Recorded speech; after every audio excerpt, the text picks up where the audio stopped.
Hey everyone, this is PrinceWatercress, and welcome to a brand new Let's Play. As you can see, it's for the BBC Micro. And we're going to play another BBC Micro game.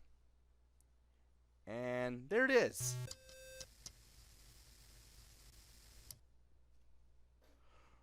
Racetrack by Roland Kitching. Published in Acorn Magazine, December 1984, Issue 8.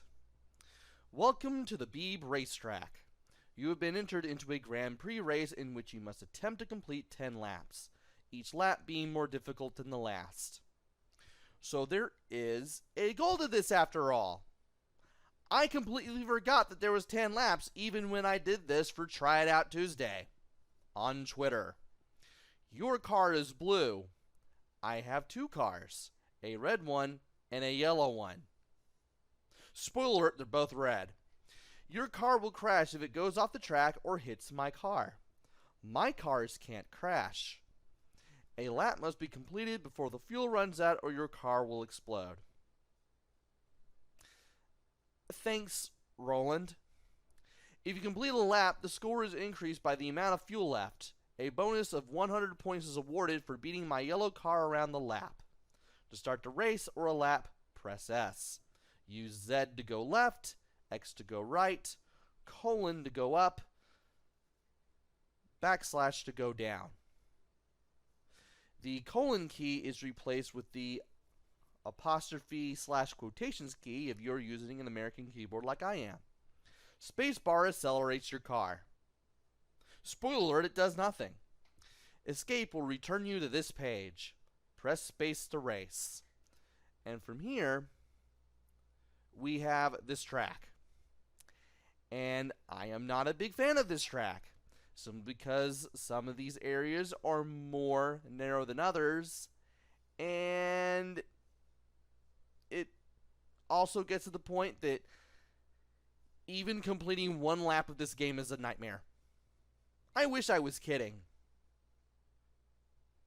I really, really wish I was kidding. Anyway, let's go ahead and set the key mapping here because I know that I'm going to need it. There's up, there's down, there's left, and there's right. Hopefully this won't mess anything up. And we press S to start. And from here, we need to get moving.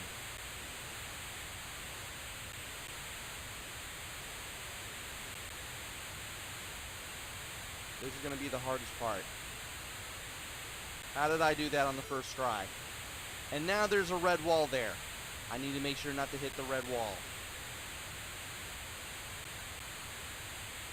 I also need to make sure not to hit any of the other cars, especially the one that is in front of me. Or the grass there. That would be bad if I hit the grass too. And every time you die, you have to press S to start again. Not fun.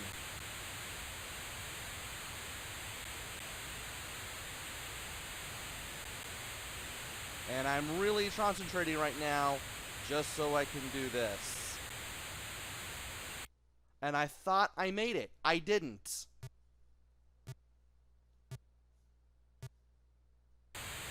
I'm actually having to use two directions at once from time to time, so that way I can keep that from happening. Great. And I'm actually going to put my high score as Roland. There's a reason for that. And you'll see when I start again.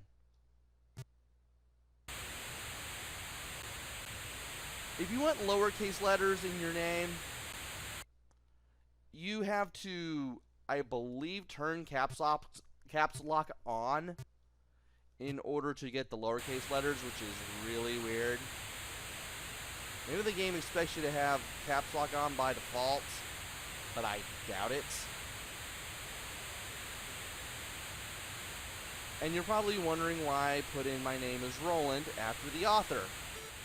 Well, there's a reason for that, and if I play for long enough, which I will show off my reason for that, and why I'm going to do that for all of my high score enterings later on in the video. And you couldn't move.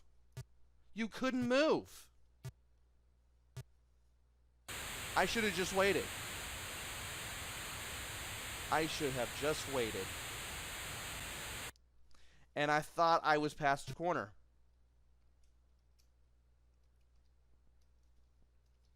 And yep, you can't just hold the shift key down. You have to turn caps lock on for lowercase letters, which again, I find weird. Also, I'm using the name Leland.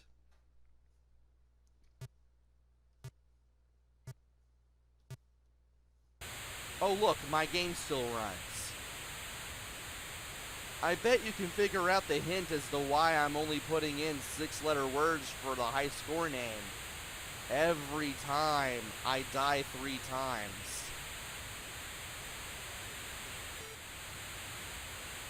Also, that car is really slow. And that car can't get away from me. Great. I died. Now you're probably wondering, what if I make it to another lap? There'll be another red wall that will spawn somewhere in the racetrack, and we have to avoid that too.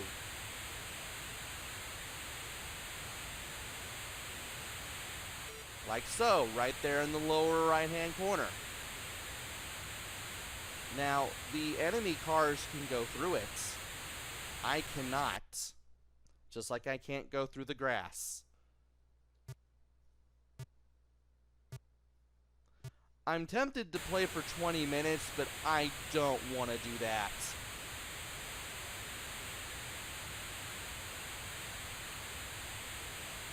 And if you couldn't tell already, I don't like doing any of this.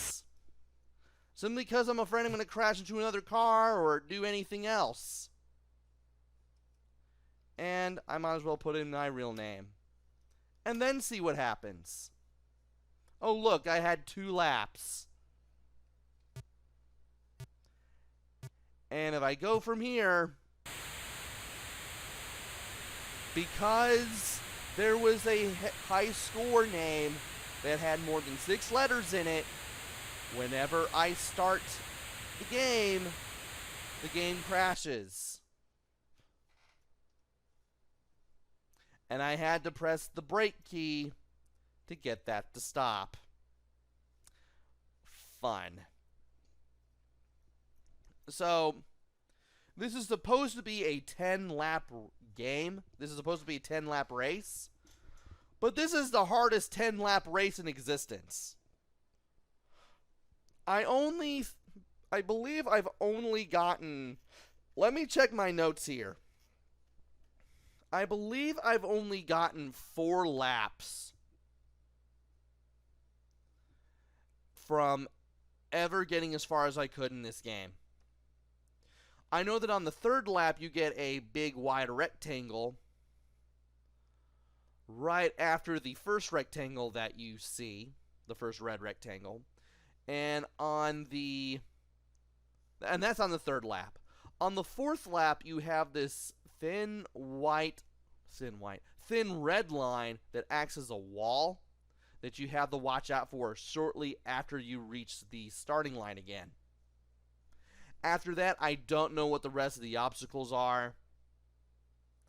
I don't feel like even trying to go that far just to show them off.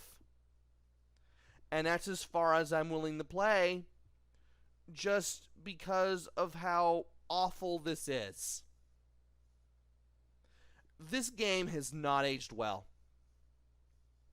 I mean, the graphics are basic yet serviceable, and you can tell what gets added every lap due to everything being red, which definitely gets your attention.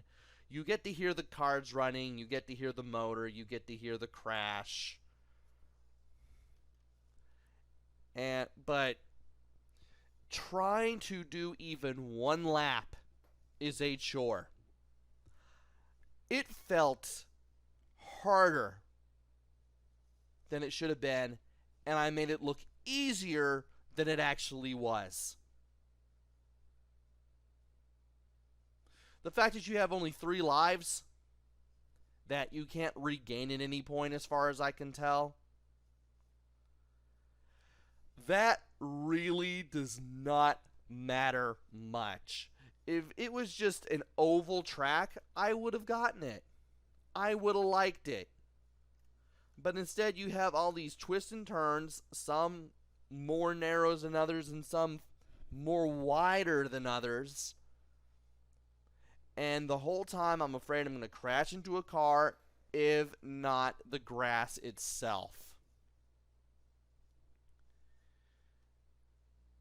I know that they were trying to go for some arcade-style experience, and they were trying to put in that arcade-level difficulty with this game. But it does not age well because of how this was gone about. That's the thing with these ride-in games. Sometimes they'll be good, sometimes they won't be. And this is one of those cases where it won't be. I mean, the play control is responsive, but there's still the whole thing of running into another car and basically having your time in the game ruined because of it. And sometimes you think you may have made it past the corner only to find out that you pressed the button too early and you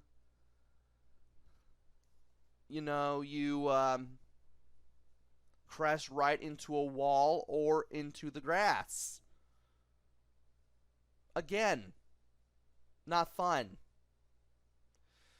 This is a game for the BBC Micro that I recommend that one play at their own risk. I really don't know how else to say that, because there's a good game in there, but you had to go through a whole bunch of rubbish to get to it. And honestly, I say as I yawned earlier,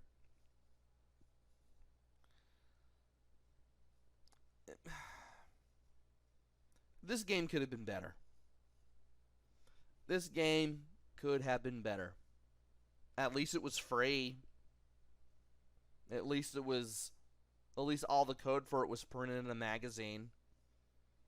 And you could recode it if you wanted to, just to make things easier. But anyway, that is, or was, Let's Play Racetrack for the BBC Micro. There's an okay game in there, but you really have to strive to get that good game out. Play at your own risk. Hopefully you enjoyed this as much as I did, maybe just a little bit more, and hopefully I'll be back with another game. Maybe it'll be good, maybe it'll be bad, maybe it'll be somewhere in between, who knows. Until then, this is PrinceWatercress. Take care. Stay safe. Thanks for watching, and see you guys later.